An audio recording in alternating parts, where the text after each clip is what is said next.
How many is ready to receive the word today? We're going to go ahead and just get right into this.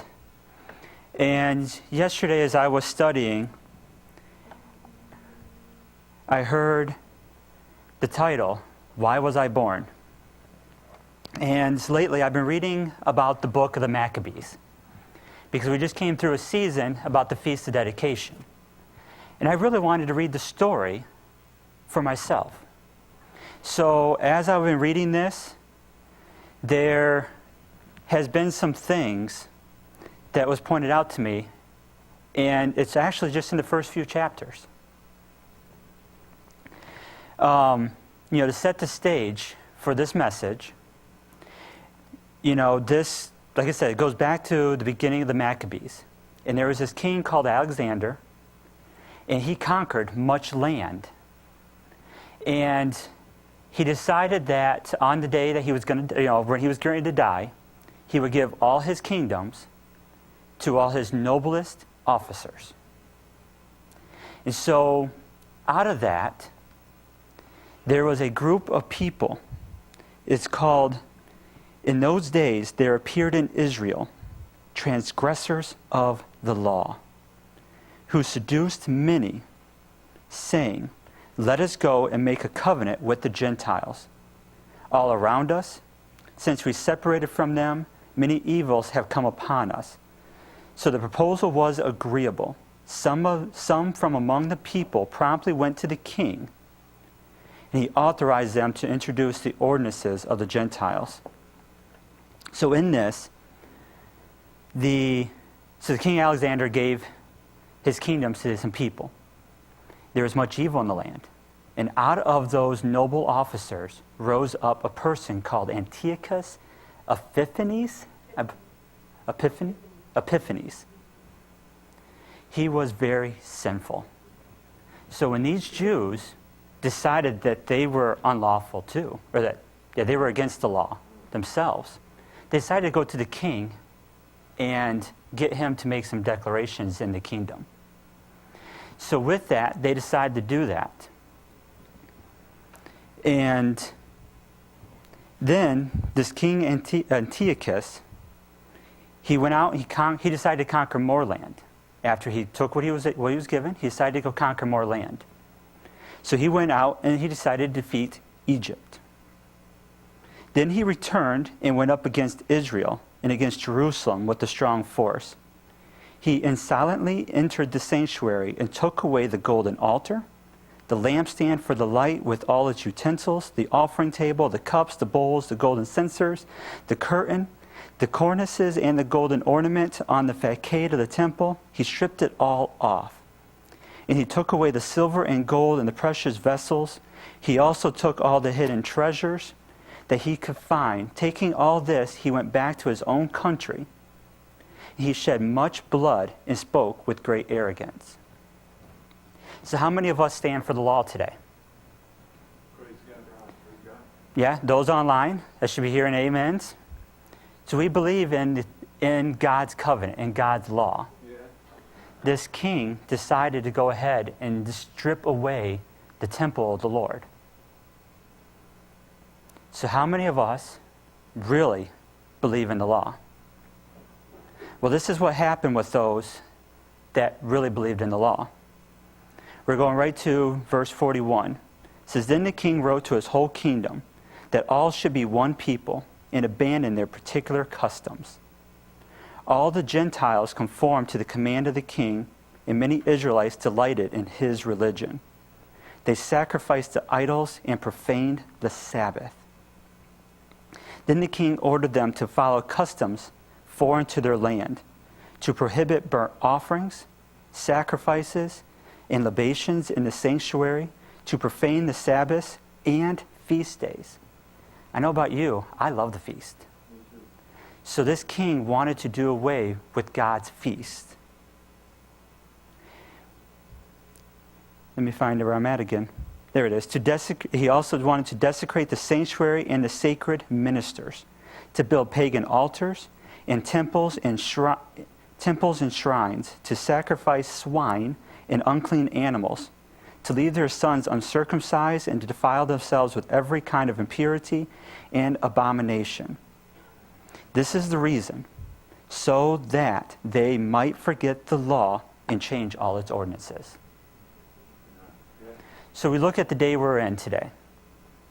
Minister James preached a message last Wednesday talking about things that are coming. Things are on this earth today. So what are you going to do when this stuff comes to your doorstep? This is what the king decided to do to those that came against what he wanted. Whoever refused to act according to the command of the king was put to death. So what happened? Many of the people, those who abandoned the law, joined them and committed evil in the land. They were afraid of death. And so we'll go ahead and keep going with that. But then, every time persecution, every time something comes on this land against God's people, God always has a person. So I'm asking you today, why were you born? And as those in the house are saying, they are that person that's going to stand for what God said. And here's chapter 2. It says, in those days, Mattathias, a priest of the family of Jarib, left Jerusalem and settled in Modin. And he had 5 sons, John, Simon, Judas, Eleazar, and Jonathan. And when he saw the sacrileges that were being committed in Judah and in Jerusalem, he said, and this is where my message came from, woe is me, why was I born? To see the ruin of my people, the ruin of the holy city? To see those that are coming against God's law? Was that the reason why he was born? But no, he decided to stand up and take a stand. We're going to go right to verse 15. It says, the officers of the king in charge of enforcing the apostasy came to the city of Modin to make them sacrifice. Then the officers of the king addressed Mattathias. This is where the trick comes in. Mattathias, you are a leader, an honorable man, and a great man in this city, supported by sons and kindred. Come now, be the first to obey the king's command, as all the Gentiles and Judeans and those who are left in Jerusalem have done. Then you and your sons shall be numbered among the king's friends. And you and your sons shall be honored with silver and with gold. Sounds pretty promising, doesn't it? To be so, as Minister James just said, be a sellout. But the God inside Mattathias, this is what Mattathias says. He answered in a loud voice, although all the Gentiles in the king's realm obey him, so that they forsake the religion of their ancestors and consent to the king's orders. Yet I and my sons and my kindred will keep to the covenant of our ancestors. Heaven forbid that we should forsake the law and the commandments. We will not obey the words of the king by departing from our religion in the slightest degree. Words. Man just spoke words. But he wasn't just a man of words. He was a man of action. As he finished saying these words, a certain Jew came forward in the sight of all to offer a sacrifice on the altar in Modin, according to the king's order. When Mattathias saw this, he was filled with zeal. His heart was moved, and his just fury was aroused. He sprang forward and killed him upon the altar.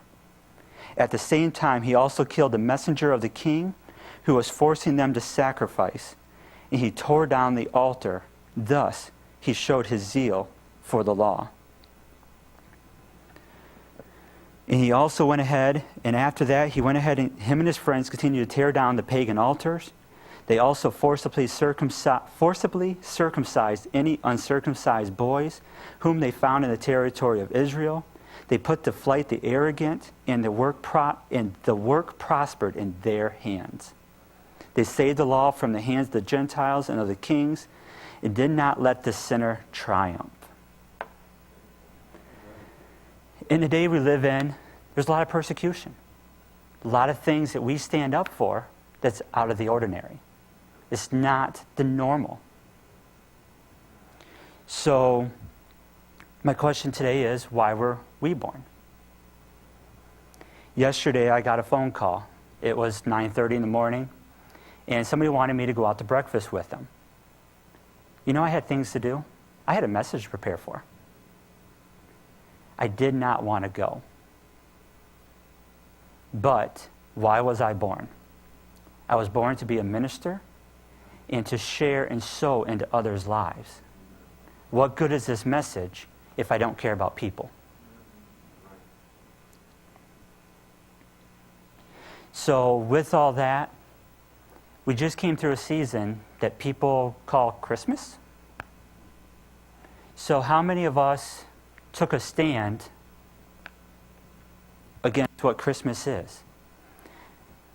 Because if you read our Bible, if you Google the origins, you hear that Christmas started with a bunch of paganism.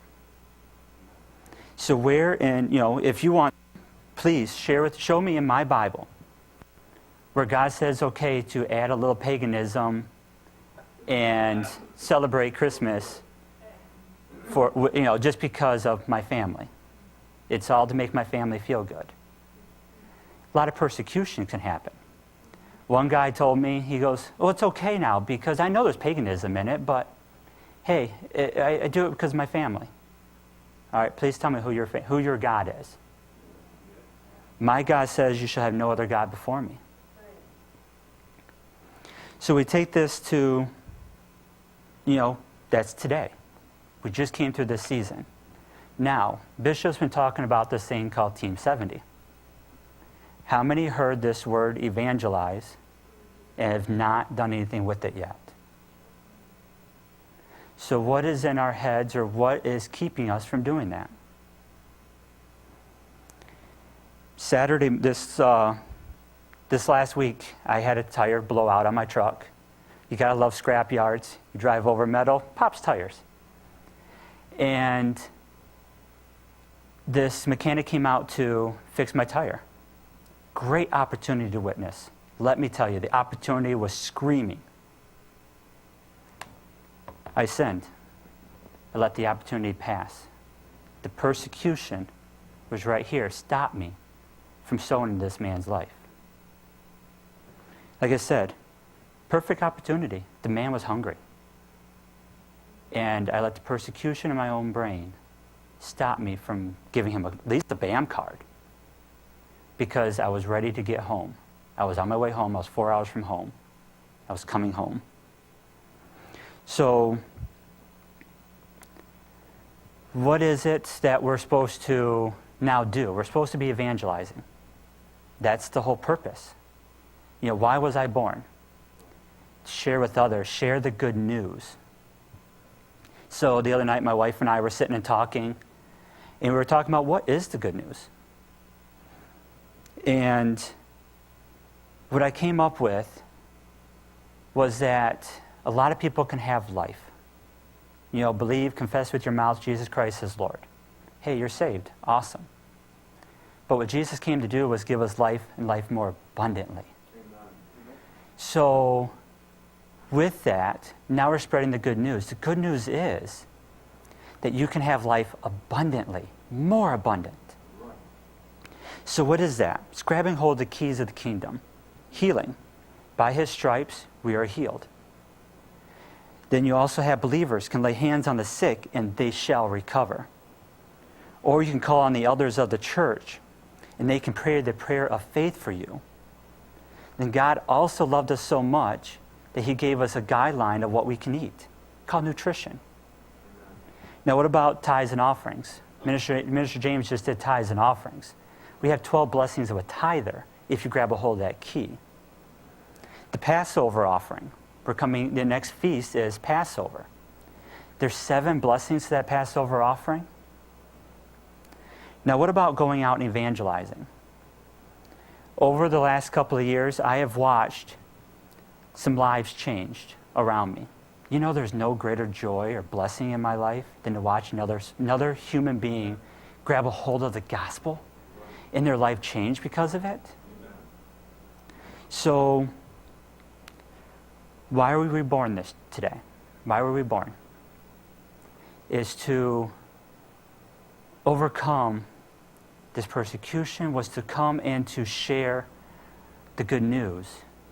The last thing that Jesus gave his disciple was Mark 16, verse 15. It says, "Go into all the world and preach the gospel to every creature." I know that's why I was born. So are we willing to overcome the persecution?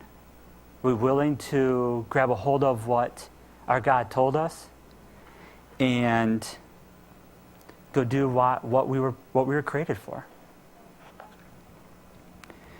So Father, right now, I just pray that as this word went forth, that the people's hearts will grab a hold of and they will know why they were born.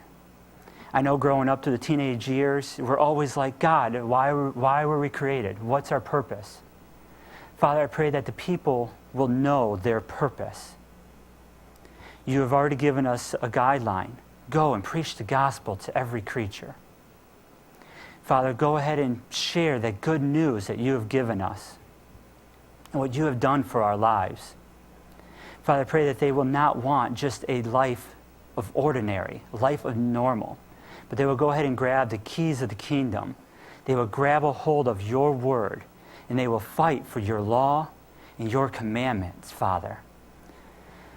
And so, Father, I pray that they'll have the strength and the courage. And Holy Spirit, I pray that you just go ahead and just give them the unction that when a soul is standing before them, they will have the right words to say. They will know what it is, and that they will overcome their own minds so that another soul will not be lost. So, Father, I just praise you. I just thank you for your word today. And at this time, the worship team is going to help us worship. Because how do we go ahead and just grab a hold of the word that was sown into our hearts? We want to give thanks to our Father God. We want to worship him and say thank you for what he's done to us. Reverend Bob's message was respond to the word that was just brought forth.